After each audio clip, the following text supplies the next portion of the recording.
ছাত্ৰীসকল আমাৰ বৰ্তমান গোটেই সমগ্ৰ বিশ্বৰ যি পৰিস্থিতিৰ সন্মুখীন হৈছে এই পৰিস্থিতিত আমি নিজকে অভিযোজন কৰিবৰ হ'ল হেহে আমি বিদ্যালয়ৰ ছাত্ৰ ছাত্ৰীসকলক পঢ়াবৰ কাৰণে বিভিন্ন ধৰণৰ আঁচনি বা পৰিকল্পনা বা কৌশল অৱলম্বন কৰিব লগা হৈছে এই ক্ষেত্ৰত বিশেষভাৱে আমি দুখীয়া গাঁৱতীসকলৰ কিছু সমস্যাৰ সন্মুখীন নোহোৱা নহয় তথাপি আমি চেষ্টা কৰিব লাগিব আমি জীয়াই থাকিব লাগিব গতিকে মই আজি 10ম শ্ৰেণীৰ ছাত্ৰ ছাত্ৰীসকলৰ কাৰণে যিটো পোহৰ চেপ্টাৰ আছে এই চেপ্টাৰৰ প্ৰতিফলন আৰু প্ৰতিহৰণ সম্পৰ্কে কিছু সম্যক জ্ঞান দিবৰ কাৰণে মই আগবাঢ়িছোঁ তোমালোকে গুৰুত্ব দিবা তোমালোকে মনোযোগ দিবা আৰু মই আশা ৰাখিছোঁ তোমালোকৰ মনোযোগৰ মাপকাঠিয়ে তোমালোকক এই চেপ্টাৰটোৰ বিষয়ে জানিবৰ কাৰণে সম্পূৰ্ণৰূপে সহায় কৰিব এতিয়া কথা হৈছে পোহৰ কেনেকৈ গতি কৰে এই ক্ষেত্ৰত আমি পোহৰ সম্পৰ্কে জানিবলৈ হ'লে পোহৰ ৰশ্মি আকাৰে গতি কৰে অৰ্থাৎ এই ৰশ্মি তিনিটা এটা হ'ল সমান্তৰাল ৰশ্মি এয়া তোমালোকক মই দেখুৱাইছোঁ এয়া সমান্তৰাল ৰশ্মি এটা হৈছে অপসাৰী ৰশ্মি অৰ্থাৎ এটা বিন্দুৰ পৰা ৰশ্মিবোৰ ওলাই যিমানে দূৰত্ব গৈ থাকে সিমানে যদি ইডাল ৰশ্মিৰ পৰা সিডাল ৰশ্মিৰ দূৰত্বটো বাঢ়ি গৈ থাকে তেতিয়া এটা অপসাৰী ৰশ্মি বুলি কোৱা হয় অৰ্থাৎ অপ মানে বেয়া যেনিবা ইডাল ৰশ্মিয়ে সিডাল ৰশ্মিক বেয়া পায় যিমানে দূৰত্ব যায় সিমানে আঁতৰি যায় বুলি মনত ৰাখিলে হ'ল আকৌ অভিসাৰীটো হৈছে ওলোটাটো অৰ্থাৎ দূৰৰ পৰা পোহৰৰ ৰশ্মি আহি যদি এটা বিন্দুত মিলিত হয় তেতিয়া তাক আমি অভিসাৰী ৰশ্মি বুলি কওঁ এতিয়া এই ক্ষেত্ৰত আমি তিনিটা ৰশ্মি পাম এটা হৈছে পোহৰ সমান্তৰাল ৰশ্মি পাম অপসাৰী ৰশ্মি পাম আৰু অভিসাৰী ৰশ্মি পাম আমি তিনিটা ৰশ্মি চিনি পাব লাগিব এইটো হ'ল সমান্তৰাল ইটো ৰশ্মিৰ লগত সিটো এই কাষৰ ৰশ্মিডাল সমান্তৰালভাৱে গৈ আছে অপসাৰী যিমানে দূৰত্ব গৈছে আঁতৰি গৈছে অভিসাৰী যিমানে দূৰৰ পৰা আহি এটা বিন্দুত মিলিত হৈছে অভিসাৰী ৰশ্মি এতিয়া এটা প্ৰতিবিম্ব গঠন হওঁতে যদি প্ৰতিফলিত ৰশ্মিয়ে কটাকটি কৰে তেন্তে সৎ প্ৰতিবিম্ব হয় এই কথাটো আগতীয়াকৈ মই মনত ৰাখিবৰ কাৰণে তোমালোকক জনালোঁ আকৌ যদি প্ৰতিফলিত ৰশ্মিয়ে কটাকটি কৰা ঠাইত অসৎ প্ৰতিবিম্ব হয় এতিয়া কথা হৈছে প্ৰতিফলিত ৰশ্মি য'ত কটাকটি কৰিব তাত সৎ প্ৰতিবিম্ব হ'ব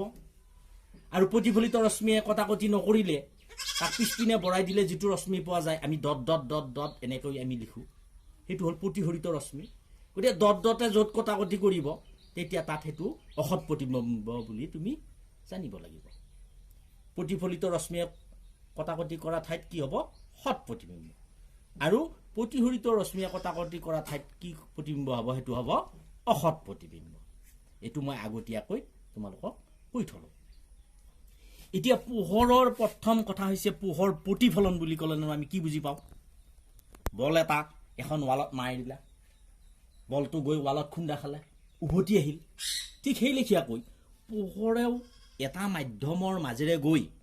আন এটা মাধ্যমত খুন্দা খায় পুনৰ যদি আগৰ মাধ্যমলৈ উভতি আহে তেতিয়া তাক পোহৰৰ প্ৰতিফলন বুলি কোৱা হয় বা আলোক প্ৰতিফলন বুলি কোৱা হয় অৰ্থাৎ মই আকৌ কৈছোঁ পোহৰ এটা মাধ্যমৰ মাজেৰে আহি আন এটা মাধ্যমত পৰি পুনৰ আগৰ মাধ্যমলৈ উভতি যোৱাকে পোহৰৰ প্ৰতিফলন বুলি কোৱা হয় এতিয়া মই এই চিত্ৰত দেখুৱাইছোঁ তোমালোকে চোৱা এইটো ধৰা এইখন কাঁচ এইখন দাপোন আঁকিছোঁ মই সমতল দাপোন এতিয়া এইটো হ'ল কাঁচ মাধ্যম তাৰ ওপৰত হৈছে এইটো বায়ু মাধ্যম এতিয়া বায়ু মাধ্যমেৰে পোহৰ এইটো আপতিত ৰশ্মি আহিছে আহি ইয়াত খুন্দা খাই এইফালে উভতি গ'ল অৰ্থাৎ পুনৰ আকৌ বায়ু মাধ্যমলৈ উভতি গ'ল ইয়াত দুটা মাধ্যম এটা হ'ল বায়ু মাধ্যম এটা হ'ল কাঁচ মাধ্যম বায়ু মাধ্যমৰ মাজেৰে আহি কাঁচ মাধ্যমত খুন্দা খাই আকৌ বায়ু মাধ্যমলৈ উভতি গ'ল অৰ্থাৎ পোহৰৰ প্ৰতিফলন ঘটিল এতিয়া এই পোহৰৰ প্ৰতিফলনৰ দুটা সূত্ৰ আছে তোমালোকে মনত ৰাখিবা এই দুটা সূত্ৰ মুখস্থ কৰিবা বিশেষকৈ প্ৰথম সূত্ৰটো হৈছে আপতিত ৰশ্মি প্ৰতিফলিত ৰশ্মি আৰু আপতন বিন্দুত টনা অভিলম্ব সদায় একে সমতলত থাকে আৰু দ্বিতীয়টো হৈছে আপতন কোণ সমান প্ৰতিফলন কোণ অৰ্থাৎ আপতিত ৰশ্মি প্ৰতিফলিত ৰশ্মি আৰু আপতন বিন্দুত টনা অভিলম্ব এইটো আপতন বিন্দু এই আপতন বিন্দুত টনা অভিলম্বডাল সদায় একে সমতলত থাকে আৰু আপতন কোণ এইডাল অভিলম্ব এই আপতন কোণ এই কোণটো হ'ল আপতন কোণ আই কোণ আৰু প্ৰতিফলন কোণ এইটো হ'ল আৰ কোণ গতিকে আপতন কোণ আৰু প্ৰতিফলন কোণ এই দুটা সমান এইটো হ'ল পোহৰ প্ৰতিফলনৰ দুটা বিধি বা সূত্ৰ এতিয়া এইখিনি আমি জানিব লাগিব ইয়াৰ পিছত আমাৰ অতিকে গুৰুত্বপূৰ্ণ হৈছে গোলাকাৰ দাপন সম্পৰ্কে এতিয়া গোলাকাৰ দাপন সম্পৰ্কে মই কৈ আছো গোলাকাৰ দাপন হ'ল দুই প্ৰকাৰ এক নম্বৰ হ'ল অবতল দাপন দুই নম্বৰ হ'ল তোমাৰ উত্তল দাপন এতিয়া এই দাপন কেইখন আকোতে কিন্তু আমি অলপ এটা নিয়ম আছে আমি সদায় লক্ষ্য বস্তুবিলাক বাওফালে ৰাখি আমি আঁকিব লাগিব এতিয়া এই দাপন অবতল আৰু উত্তল দাপন এই দুখনৰ প্ৰতিফলক পিঠি যদি ভিতৰ ফালে এইখন মই দাপন আঁকিছো এইখন দাপন ইয়াৰে এইটো সাইড প্ৰতিফলক পিঠি বুলি কোৱা হয় আৰু পিছফালে এইটো পলক দিয়া হৈছে প্ৰতিফলক পিঠি যদি ভিতৰ ফালে হয় এইটো গোলকৰ পৰা কাটি উলিওৱা হৈছে গতিকে গোলকৰ ভিতৰ ফালে যদি প্ৰতিফলক পিঠি হয় তেতিয়া সেইখন দাপনক অবতল দাপন বুলি কোৱা হয় ভিতৰ ফালে অৰ্থাৎ ভিতৰত সদায় বেছি বস্তু থাকে বুলি ধৰি লোৱা গতিকে ইয়াতে 4টা আখৰ আছে অবতল ইয়াতে উত্তল 3টা আখৰ আছে যেনিবা ই বেছি আছে গতিকে ভিতল ফালে ভিতৰত আমাৰ পেটৰ ভিতৰত বহু যন্ত্ৰ আছে নাই আছে গতিকে ঠিক সেইটো লিখিয়া ভিতৰৰ ফালে প্ৰতিফলক পিঠি হলে আমাৰ সেইখন হ'ব 4টা আখৰ থকা অবতল দাপন তাৰ পিছত আহিল আমাৰ উত্তল দাপনখনৰ বাহিৰ ফালে প্ৰতিফলক পিঠি হ'ব এইখন চোৱা বাহিৰ ফালে প্ৰতিফলক পিঠি এতিয়া কথা হৈছে আমি এই দাপনখন আকোতে আমি সদায় প্ৰতিফলক পিঠিটো বাওফালে ৰাখি আঁকিব লাগিব এতিয়া বাওফালে লক্ষ্য বস্তু থাকিব সদায় অৰ্থাৎ প্ৰতিফলক পিঠি গোলকটোৰ ভিতৰ ফালে হলে তাক আমি অবতল দাপন আৰু বাহিৰ ফালে হলে আমি উত্তল দাপন বুলি কওঁ এতিয়া দাপনখন আকোতে লক্ষ্য বস্তুটো সদায় বাওফালে ৰাখি আঁকিবা এইটো এটা গুৰুত্বপূৰ্ণ বিষয় আমাৰ ল'ৰা ছোৱালীয়ে ভুল কৰে এতিয়া মই তোমালোকক অবতল দাপন এখন আঁকি দেখুৱাইছো কেনেকৈ আঁকিবা তোমালোকৰ এটা সুবিধাৰ কাৰণে পটককৈ আঁকিব লাগিব সময়ত সহজতে আঁকিব লাগিব এতিয়া মই দেখাই দিছো এই কম্পাছৰ এই পাত যন্ত্ৰ উলাই ল'বা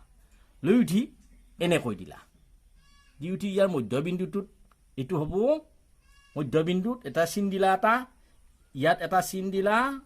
দি উঠি এইখিনি ঘূৰাই দিলা এনেকৈ দাপনৰ এটা অংশ হৈ গ'ল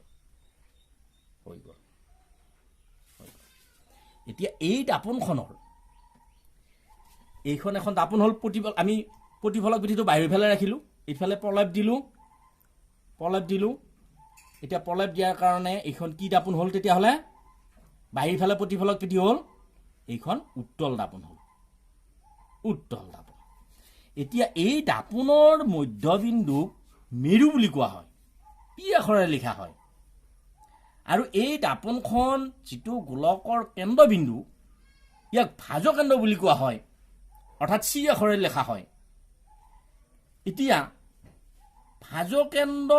আৰু মেৰুৰ ঠিক মধ্যবিন্দুত ইয়াক নাভি বুলি কোৱা হয় আৰু ইয়াক এফ আখৰেৰে লিখা হয় আকৌ কৈছো দাপনখনৰ মধ্যবিন্দুটো মেৰু বুলি কোৱা হয় দাপনখন যিটো গোলকৰ কেন্দ্ৰবিন্দু তাক ভাজকেন্দ্ৰ বুলি কোৱা হয় চি আখৰেৰে লিখা হয় মেৰু আৰু ভাজকেন্দ্ৰৰ ঠিক মধ্যবিন্দুটো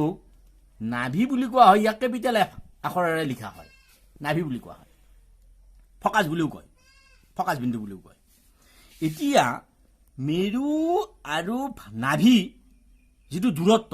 অৰ্থাৎ এই দূৰত্বখিনি মেৰু আৰু নাভিৰ যিটো দূৰত্ব এই দূৰত্বখিনিক নাভি দূৰত্ব স্মল লেটাৰ এফ আখৰেৰে লিখা হয় নাভি দূৰত্ব বুলি কোৱা হয় আকৌ মেৰুৰ আৰু ভাজকেন্দ্ৰৰ যিটো দূৰত্ব অৰ্থাৎ এইখিনি দূৰত্ব আমি কি বুলি কম ভাজ ব্যাসাৰ্ধ অৰ্থাৎ স্মল লেটাৰ আৰ আখৰেৰে লিখা হয় ভাজ ব্যাসাৰ্ধ বুলি কোৱা হয় এতিয়া আমি এইখিনিতে ভাজ ব্যাসাৰ্ধ আৰু নাভি দূৰত্বৰ মাজত এটা আমি সম্পৰ্ক পালো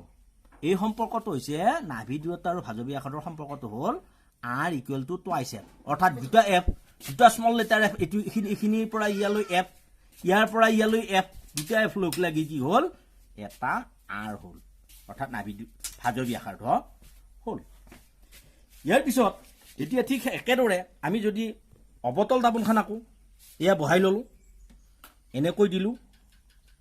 দি ইয়াৰ মধ্যবিন্দুত এডাল আসত এখিনি ফুট দিলো ইয়াত ফুট দিলো এতিয়া ইয়াক জয়েন কৰি দিলো স্কেল পাতেৰে এটাকে জয়েন কৰি দিলো এটো সি অৰ্থাৎ কি হ'ল এটো ভাজকেন্দ্ৰ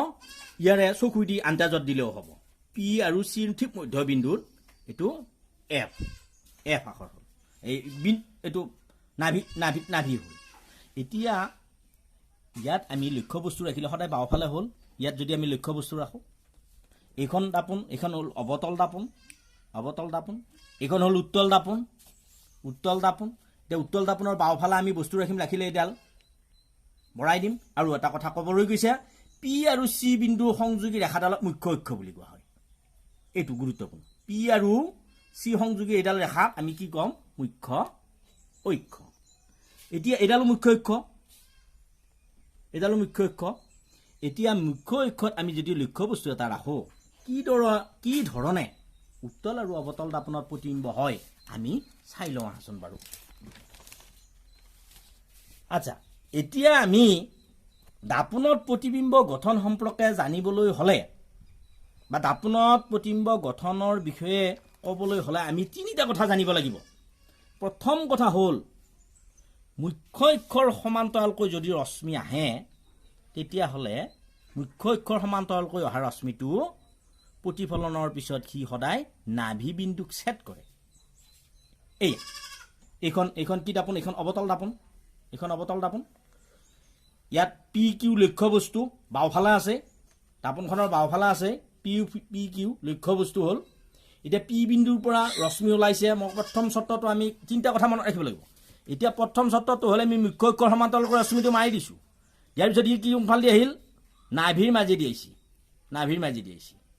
তাৰপিছত দ্বিতীয়টো চৰ্ত হ'ল আমি যদি ভাজকেন্দ্ৰৰ মাজেৰে ৰশ্মি মাৰো অৰ্থাৎ পিৰ পৰা যদি ভাজকেন্দ্ৰ অৰ্থাৎ চিৰ মাজেদি এই ৰশ্মিটো আপতিত ৰশ্মি আহে তেতিয়াহ'লে প্ৰতিফলনৰ পিছত ই আকৌ অহা বাটেৰে উভতি যায় এতিয়া আমি দেখা পালো অৰ্থাৎ দাপনখন বেকা এইডাল আচলতে পুনঃ পৰাহন হৈছে যদিও বেকাকা আহিছে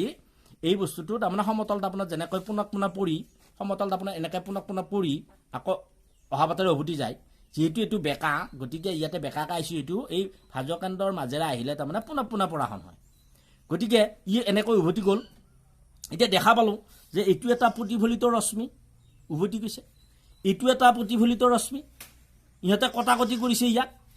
গতিকে ইয়াক আমি সংযোগ কৰি দিলো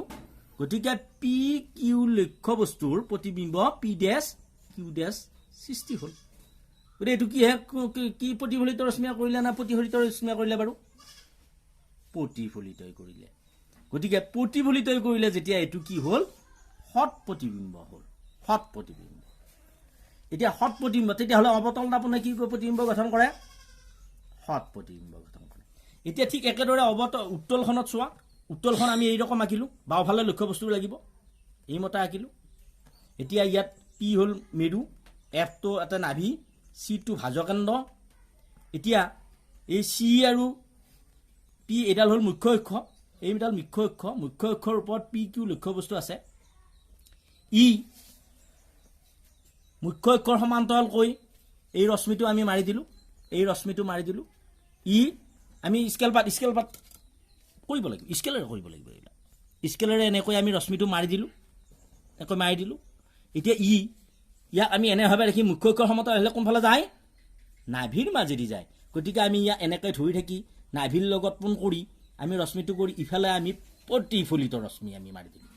দি উঠি স্কেল পাত নাদাঙাকে আমি এইটো ডট দি আহিলো ই ক'ত কাটিলে এফ বিন্দুত ছেদ কৰিলে দ্বিতীয়তে আকৌ আমি এতিয়া পিৰ পৰা আমি ঠিক ভাজকেন্দ্ৰ অৰ্থাৎ চিৰ পুনঃ আমি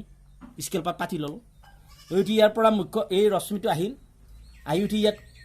খুন্দা খাই ই পোনা পোনা আকৌ এনেকৈ আপতিত হ'ল এনেকৈ প্ৰতিফলিত হৈ গুচি গ'ল যেতিয়া আমি পিছপিনে বঢ়াই দিলোঁ চি বিন্দুত লগ লাগিল এতিয়া দেখা পাইছোঁ এতিয়া প্ৰতিফলিত ৰশ্মিয়ে ইয়াত কটাকটি কৰিছে গতিকে পি কিউ এটা অসৎ প্ৰতিবিম্ব হ'ল অৰ্থাৎ উত্তল দাপোনে অসৎ প্ৰতিবিম্ব গঠন কৰে প্ৰতিফলিত ৰশ্মি ইটো প্ৰতিফলিত ৰশ্মি ই এনেকৈ বঢ়াই গ'লে ইহঁত অপসাৰী হৈ যাই থাকিব মই এই অভিসাৰী অপসাৰী কথা কৈছিলোঁ যি গতিকে অপসাৰী হৈ যাই থাকিব গতিকে ইহঁতক পিছপিনে বঢ়াই দিলে ইয়াত আমি লোক লাগিব কাটাকাটি কৰিব গতিকে এইটো অসৎ প্ৰতিবিম্ব হ'ল গতিকে আমি ইমানতে আজি এৰিছোঁ দাপোন দুই প্ৰকাৰৰ পালা তোমালোকে গোলাকাৰ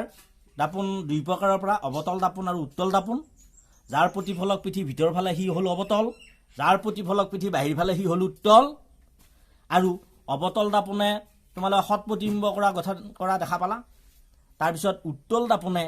অসৎ প্ৰতিবিম্ব গঠন কৰা তোমালোকে দেখা পালা দাপোনৰ নাভি কাক কয় মেৰু কাক কয় ভাজকেন্দ্ৰ কাক কয় নাভি দূৰত্ব কাক কয় আৰু ভাজ ব্যাসাৰ্ধ কাক কয় তোমালোকক ইতিমধ্যে বুজাই দিয়া হ'ল তথাপি এইখিনি কিতাপ উলিয়াই লৈ তোমালোকে ভালদৰে চাবা পুনৰ অহাকালি মই আকৌ পোহৰৰ প্ৰতিসৰণ সম্পৰ্কে তোমালোকক পাঠদান কৰিম ধন্যবাদ।